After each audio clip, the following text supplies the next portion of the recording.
শিলিগুড়ি সংলগ্ন মেডিকেল মোড়ের একটি হোটেল থেকে এক ব্যক্তির ঝুলন্ত দেহ উদ্ধারের ঘটনায় সামনে এলো একাধিক তথ্য। ব্যক্তিকে আত্মহত্যা করতে বাধ্য করার অভিযোগে এক মহিলাকে গ্রেফতার করেছে পুলিশ। ধৃত মহিলার নাম মুনা বিশ্বকর্মা।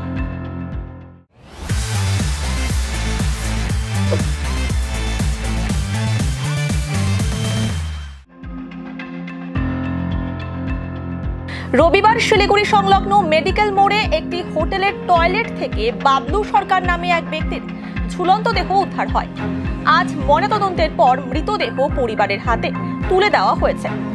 পুলিশ সূত্রে খবর, মৃত বাবলু সরকারের সঙ্গে নকশালবাড়ির বাসিন্দা মুনা বিশ্বকর্মার প্রেমের সম্পর্ক ছিল। মৃত ব্যক্তি ও মহিলা দুজনই বিবাহিত। বাবলু সরকার সেবক রোডের একটি হোটেলে কাজ করতেন। সেখানেই মুনা বিশ্বকর্মা কাজ করত। এদিকে দুজনের সম্পর্কের কথা জানতে পারেন বাবলু সরকারের পরিবারের সদস্যরা। এরপর শুরু হয় পারিবারিক অশান্তি। গত শনিবার বাবলু সরকার কাজের জন্য ঘর থেকে বের হন, তবে আর বাড়ি ফেরেননি। ভক্তিনগর থানায় নিখোঁজ অভিযোগও করেন পরিবারের সদস্যরা। রবিবার তার মৃত্যুর খবর জানতে পারেন পরিবার। এদিকে ঘটনার পর মৃতের পরিবারের তরফে মাটিগাড়া থানায় লিখিত অভিযোগ দায়ের করা হয়। ব্যক্তিকে আত্মহত্যা করতে বাধ্য করার অভিযোগে মহিলাকে গ্রেফতার করেছে পুলিশ।